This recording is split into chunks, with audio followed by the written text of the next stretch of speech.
There's a growing conversation happening right now around mental health, burnout, and what actually works long term.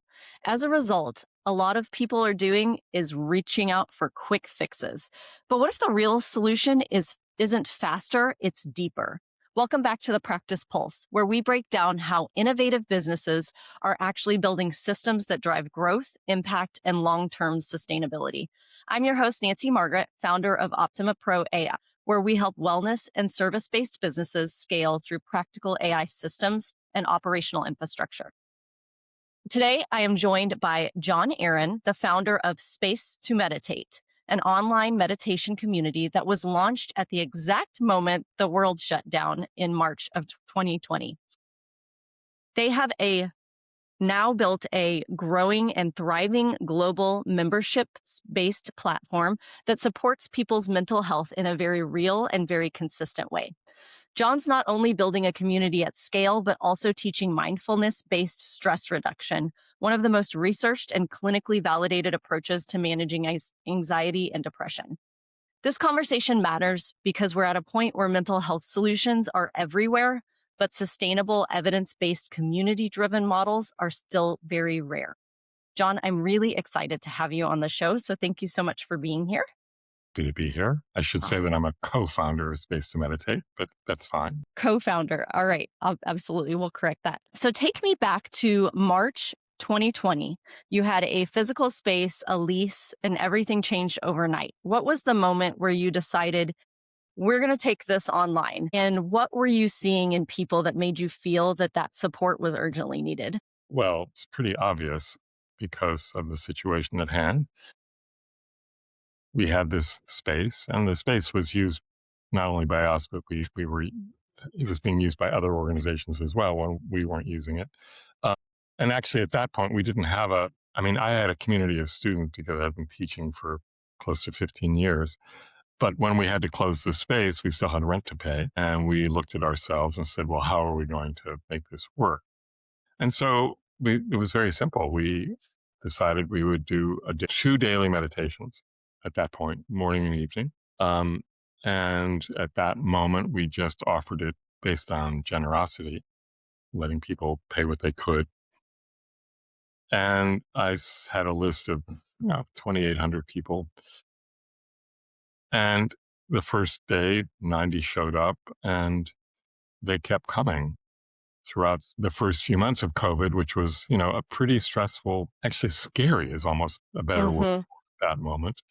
Because if you were taking care of it, if you were staying at home, perhaps it was stressful depending on the home situation.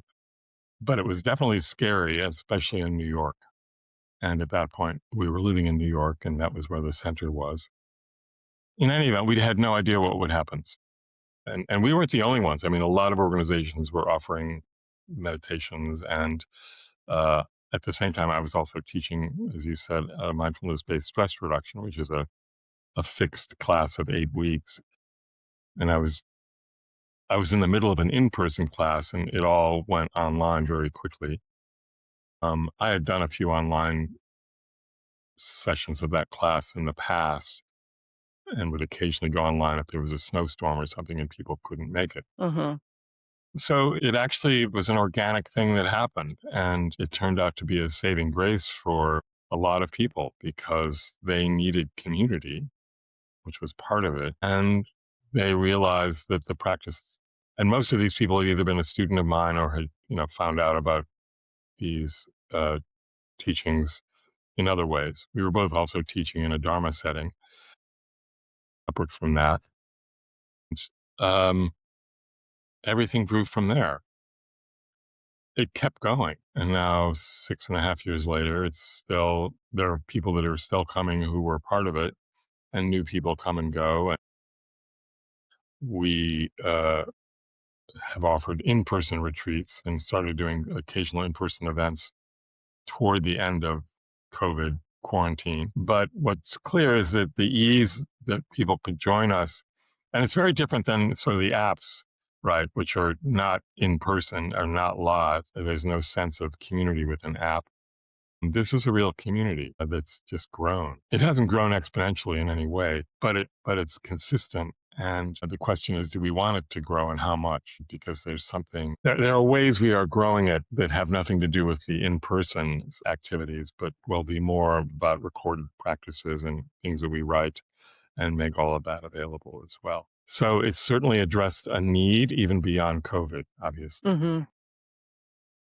So a lot of people who take classes with me will continue on through this. And then other teachers also send people our way.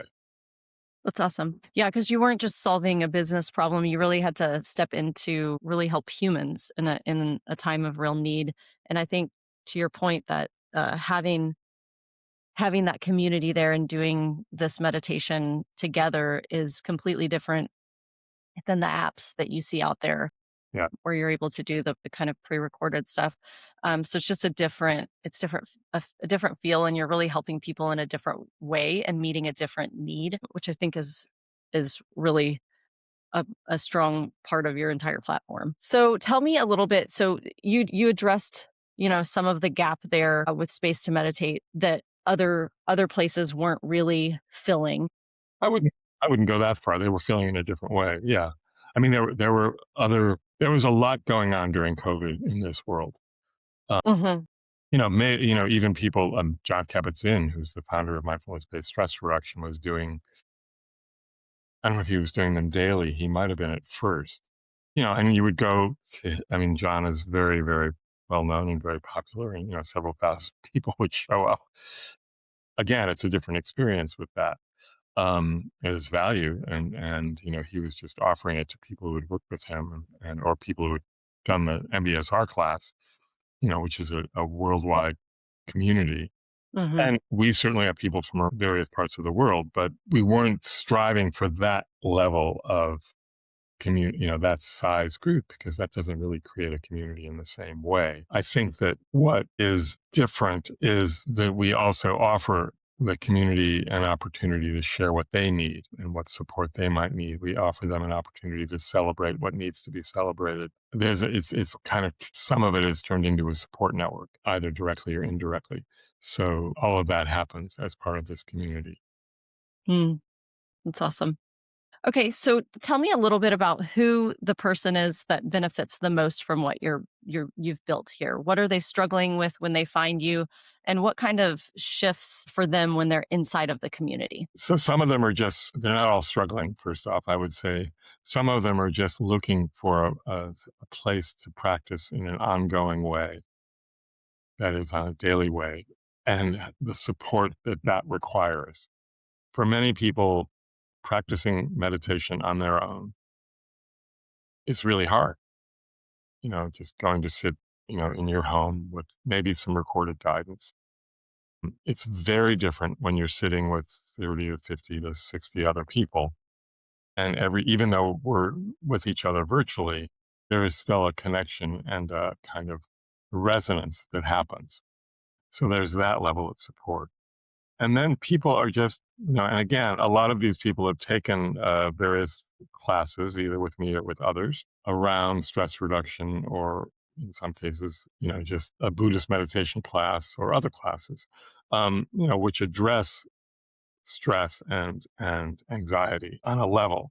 But when you're doing it on a daily basis and then you have people to share with, there is something else that happens. And certainly people find that as their practice has developed through space to meditate and through this ongoing daily practice and the daily supportive community, when they confront situations that otherwise might have been very stressful, or when they're going into a medical situation or some level of treatment for a health issue, they're able to sort of be with that in a very different way.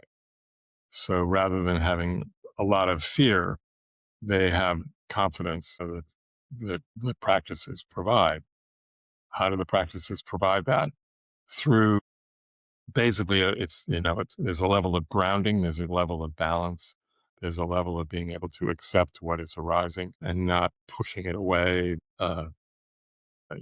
Not getting stuck in the stories that we tell ourselves about any given experience, the potential of any given experience. So, we hear from people And on a pretty weekly basis, we have an opportunity for people to share, what things have changed for them. People have learned to relate to those stressful situations in a very different way. I think that's the major thing. And it started with COVID, you know, Hmm. as we were dealing with it. Right. And, because it's a community, of course, over time, people lose people in their lives, or people have weddings, or people have children. Um, it's, that's always wonderful to see. And people themselves, obviously have health needs that have come up over the last 5 or 6 years. And it all happens within this community, and they share it. That's beautiful. Yeah.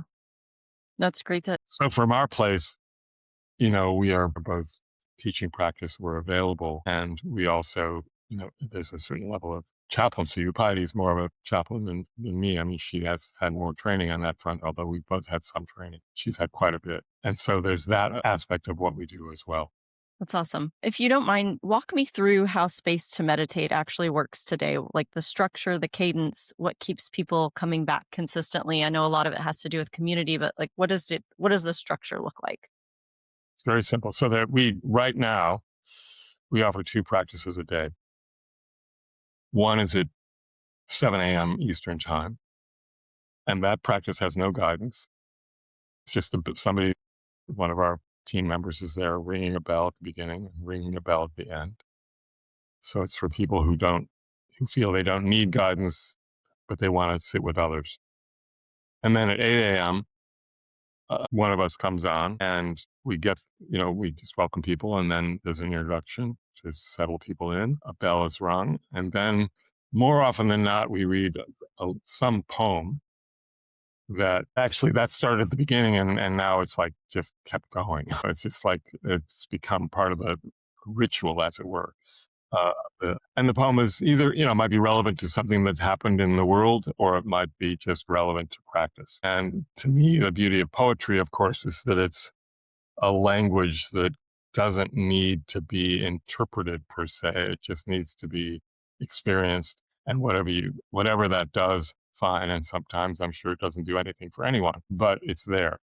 And then there's a few minutes of guidance, and then people sit and meditate on their own as we're guiding. And we may close with a few lines of that poem or some other practice, or a compassion based practice. And then, so it's 30 minutes. It's a short period. One day one of us usually gives a little reflection on Mondays, based on either something that came up in the meditation, or something that came up in the poem, or a specific teaching we want to talk about. So today I spoke about what it means to wake up, basically.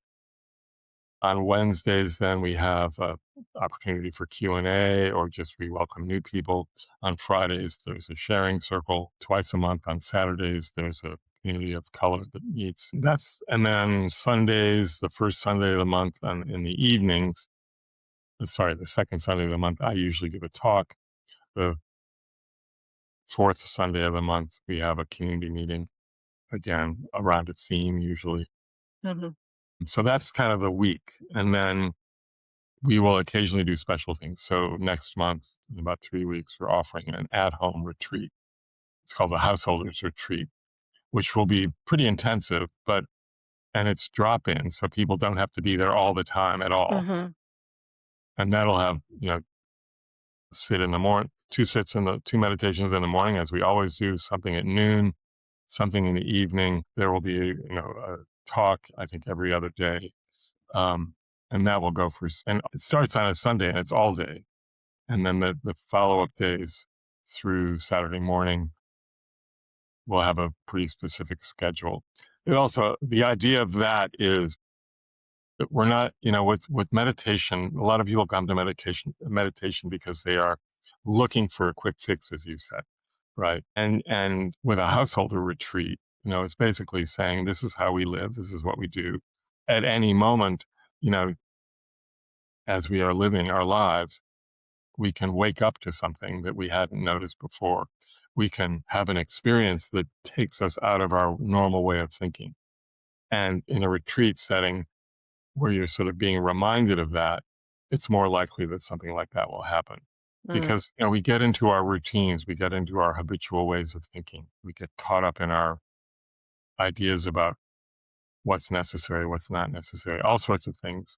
We all have this experience. We're human. So this is an opportunity to kind of recognize those moments where we actually step out of the habitual humanness that cause so much stress and anxiety. It's the first time we've done this, actually, so it's going to be fun. That sounds really cool. Yeah. And it sounds like it could really benefit you in different ways than just the standard meditations that you currently offer. Yeah. So very cool. Um, so you also teach mindfulness-based stress reduction, which has decades of research behind it. For someone who's unfamiliar with that framework, why Yeah. is it so effective compared to just surface level Yeah, approaches? no, that's a really great question. So when Jon Kabat-Zinn developed this curriculum, which was in 1978, it was originally developed very specifically for people with chronic pain, physical pain. And he was invited by the University of Massachusetts Medical School Hospital in Worcester, where he was a professor, to create this curriculum. He had a long-term meditation practice himself, and it's also had a lot of yoga experience. And so he evolved this curriculum, which is grounded in the early Buddhist teachings around mindfulness, a teaching called the Foundations of Mindfulness, which is one of the key sort of meditation instructions that the historical Buddha actually gave, and also on his knowledge of the body and how the neurological system works, as much as we knew at that point. I mean, so much has happened, right, in research around the brain. We still only know the tip of the iceberg, but he integrated what he knew in terms of the curriculum and how it related to what these old teachings actually expose. Hmm. So he designed this curriculum very specifically for people with pain, but he also recognized how important it was to give people the benefit of the doubt that, rather than starting light, with a 10-minute practice, he started with a 45-minute practice, Oh, wow. specifically around what's referred to as the body scan. So just putting people in touch with the body, because really what we're talking about here is learning from what the body informs us of. We call it mindfulness, but in a way it's bodyfulness. And, because mind and body are not separate things. So he dove right in. And what's important is that, so the class is 2.5 hours generally, but there's an expectation that the people in the class will make a commitment to do the work between classes. And so they're provided the support to do that. And people are really challenged, of course, to find the time, or to give themselves the time, I think is more appropriate, to do this. But when they do, and frankly, whenever I start a class, there's always an orientation to sort of tell people what to expect. I, I try to scare people away, because I really want them to be committed, Hmm. because it is a serious commitment. And yet there is something, and a lot of people come after having, worked with apps or done some, more, for lack of a better term, quick and dirty method. Hmm. Surface level stuff. Yeah. And they realize there's more. And so that class includes, formal practice. It includes various informal practices, and informal practices being sort of what we're talking about in the householder retreat, that you don't have to sit formally to kind of cultivate this quality that's already here. You just Right. have to pay attention in a different way. And then in the class itself, there's a lot of interaction, obviously, between the facilitator, the teacher, and the participants in terms of helping people understand their own experience. But you don't help them understand it by telling them what their experience was. You help them understand it by continuing to investigate with them what their Hmm. experience was and what their response to it was. And that helps them in the meditation practice, because there's something else to sort of hold on to. So it's also a sequential class. So every class builds on the class before. By the time people are finished with the class, they have a toolkit of practices, and they can mix and match. They can, ideally people develop their own the practice that works for them at any given time based on all the tools they've been given. And then, of course, they realize, and there's still more, right? And then they may find their way to something else, whether that's a class on various aspects of the Buddha's teachings or some other spiritual tradition, which, also has a lot more. So it's interesting because it's a secular class. I actually don't like that word, but it's a class that's uses our language. It's Hmm. not using the language from any of the Buddha's teachings, though it's deeply based on those teachings. And that's why we can teach it in hospitals or in completely different settings. And some people will come to a class like that because they're seekers. Some people are coming for very specific conditions that they want to address, whether it's uh, generalized anxiety, depression, or physical pain, chronic pain. Some people are doing it in a way as a kind of preparing for when that happens, because obviously it's going to happen at some point for Hmm. all of us. Something will shift in a way that we need something more than vegging out in front of the TV or drinking or whatever. Right. Um, And so, in my experience, and the reason I love teaching that 8-week curriculum is because it really it's wonderful to see people transform over an 8-week period. And if they do the work, it's like that's what happens. If they don't do the work, they've still gotten something, and you never know really what people. Right. You just can't tell until you see them 5 years later, and they say, "I took that class with you; it changed my life." It's, okay, great. I don't, it's like it's not me; it's the class, it's the teachings, but it's still nice to know that it had an impact. And I think that's generally the case with these kind of teachings and meditation in general. Sometimes people will come to meditation and mindfulness and think it's going to like be this massive shift, right?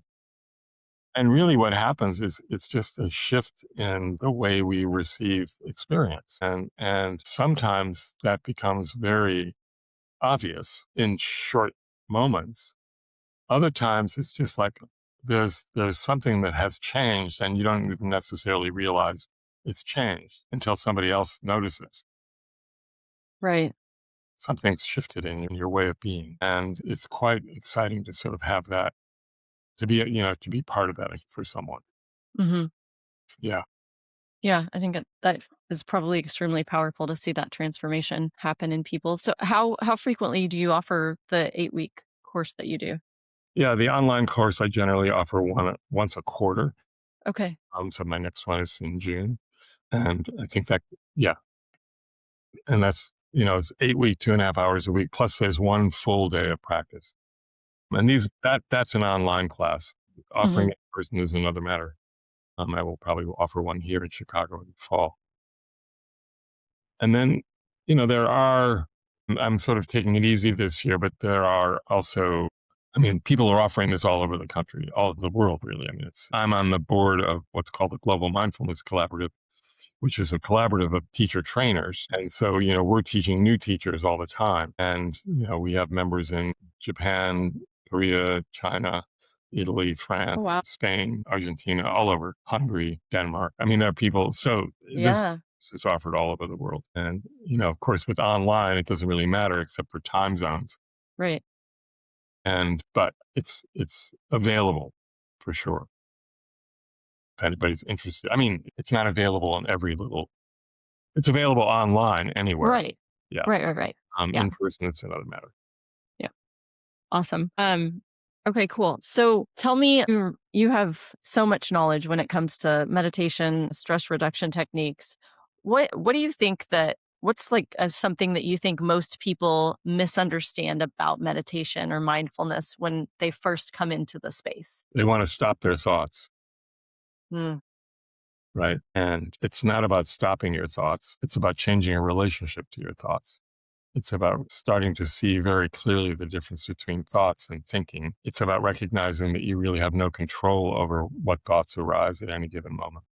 So that's the first thing that when they say, "Oh yeah, I want to," because some people will say, "I can't meditate unless my mind is clear," and it's like, well, that doesn't work. Or I can't meditate if I'm feeling anxious or whatever. It's like, right. So there's this notion that, you have to have just the right conditions in order to meditate successfully. Mhm. So, and the other thing is that people think that mindfulness itself is meditation, right? Which is actually not the case. I mean, mindfulness is a quality that we all have. We were born with it, and we've spent a lifetime sort of putting up obstacles to get in the way. And so once we start to see what those obstacles are and start to see the habit patterns that we've developed that are actually not very helpful, and the way we perceive the world and just sort of lock onto a perception and think that's it, either of ourselves or of others, right? Then we're stuck, and that's where the stress comes from. Once you sort of recognize, oh, that's just a perception, Mhm. and there are other possibilities and there are other options, and that's just a habit of this mind at this moment, what can be, once you see that clearly and you realize there are options. And in many ways, a lot of people will say, well, mindfulness is really about just creating options, which is to some degree true, you know. But in order to recognize, to hear the thunder, but it's just happening now. In order to recognize the habits, you actually have to sit and start to experience your habits. So, when people first sit in meditation, generally what they experience is how crazy their mind is, right? How they have no control over what thoughts are arising. And then they also start to realize that, oh, well, actually, I do have some control.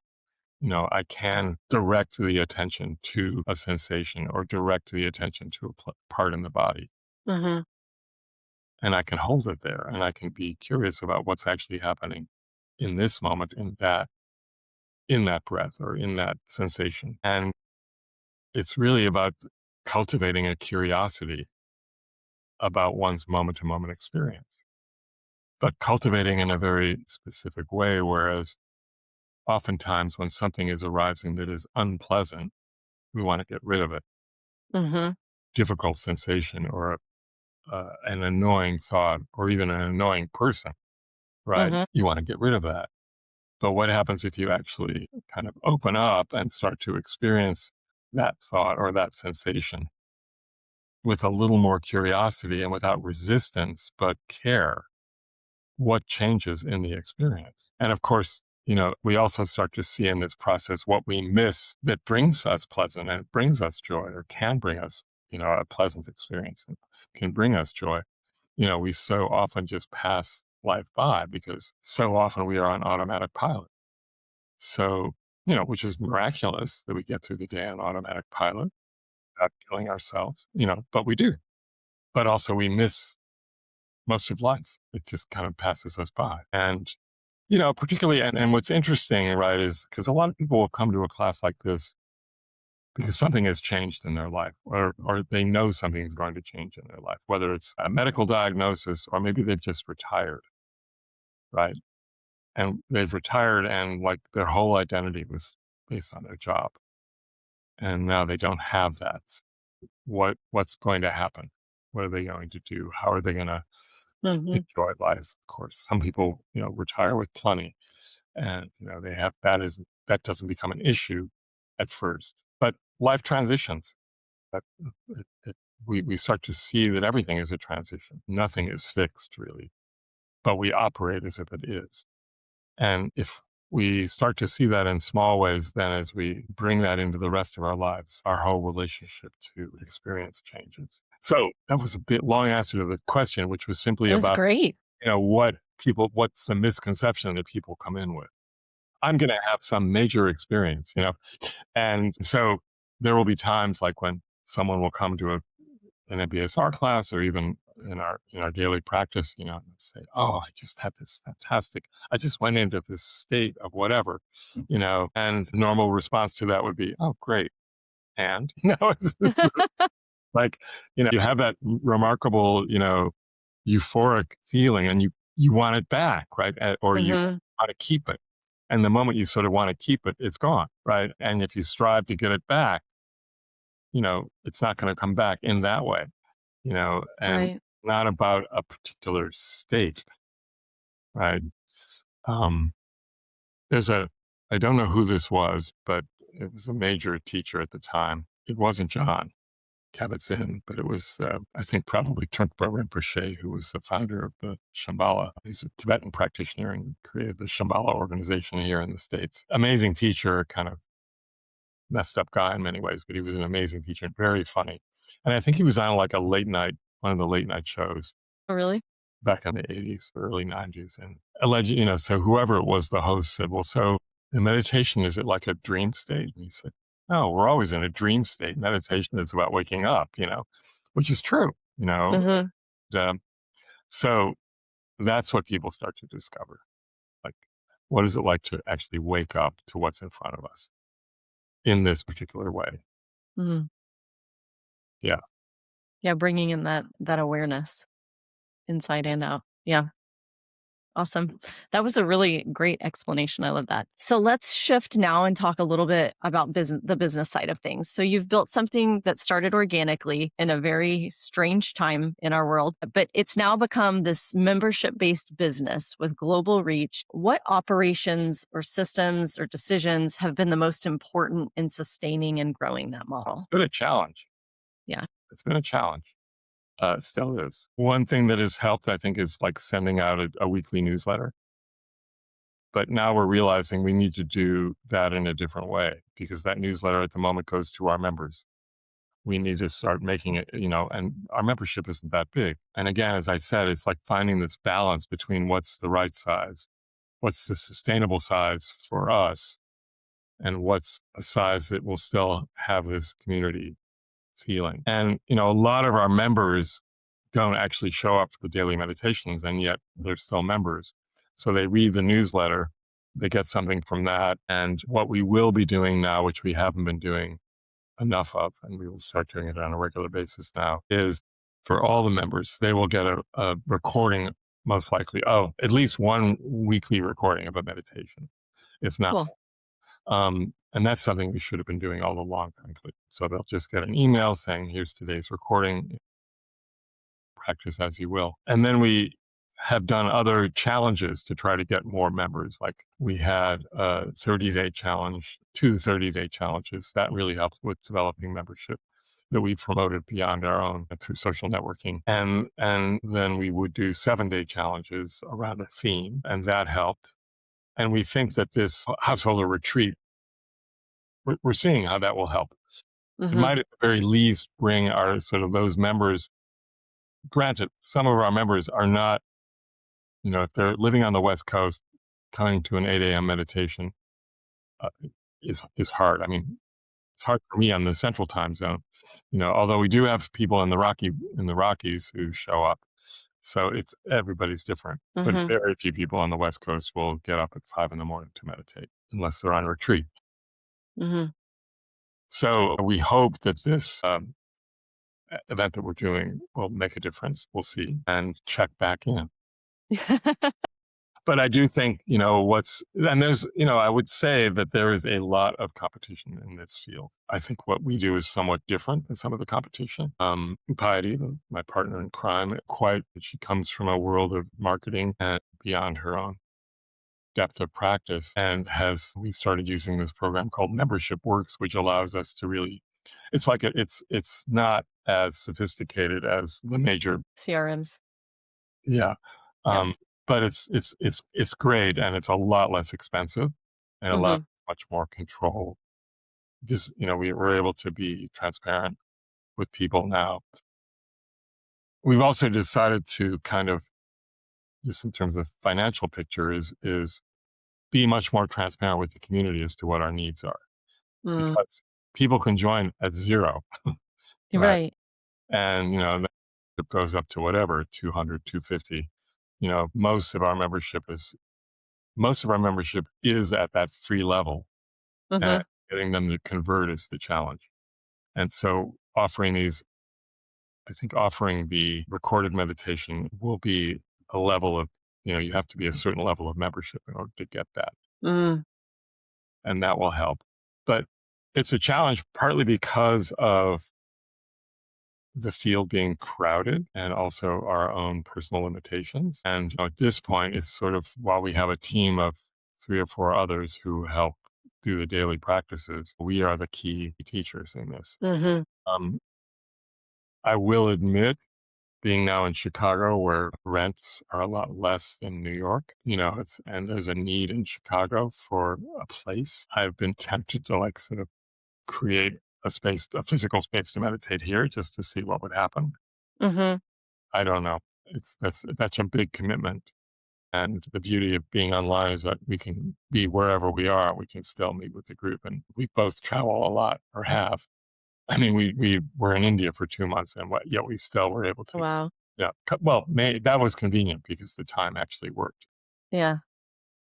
But Patty's often in France, where her family is, so she's able to do it from there. We have one of our team members is in Japan, where the timing works well. Another team member is in Amsterdam or Holland, so that helps. The Zoom format helps. Yeah.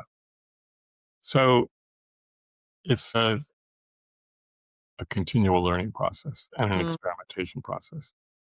That's what I would say. But when you talk about bringing it up to scale, that's in the mind of the beholder. Hmm. Right. I mean, it's not like It is.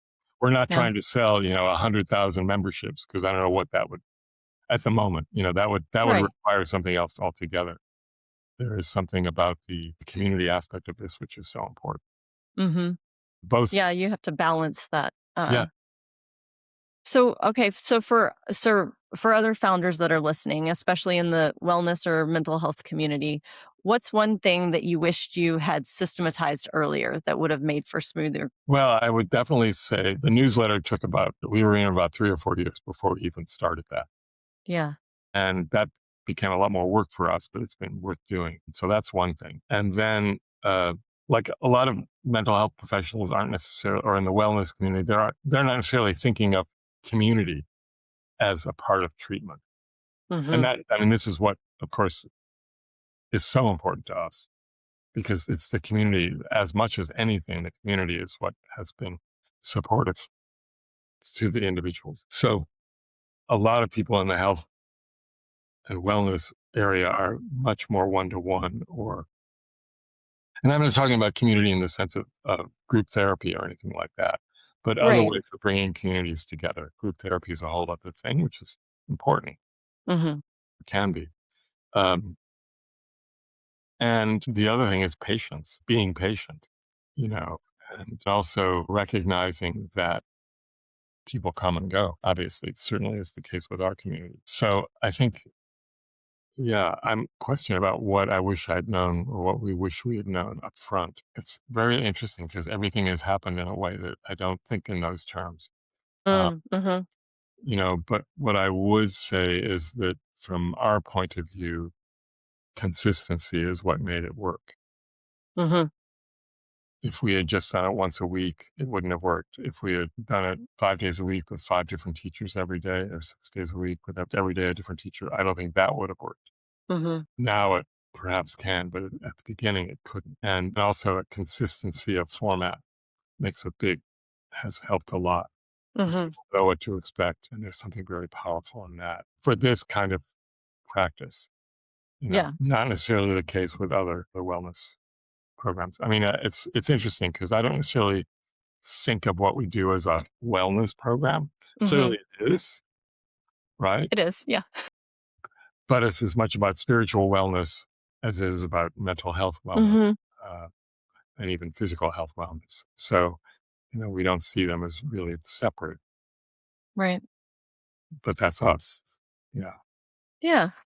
Yeah, and I do think, to your point, like, you're doing something so much different than some of the other platforms are doing by creating that community. So I think that's a big key point for me in terms of how you've intentionally built this in such a way that, you don't wanna scale necessarily to 100 members all at once. So it needs to be intentional and done in the right way. Fine. 100,000 is another matter. 100,000 would, yes, that's a big community. It's hard to connect at that level when you have, yeah, the smaller groups, yeah. Um, so we're getting ready to wrap up.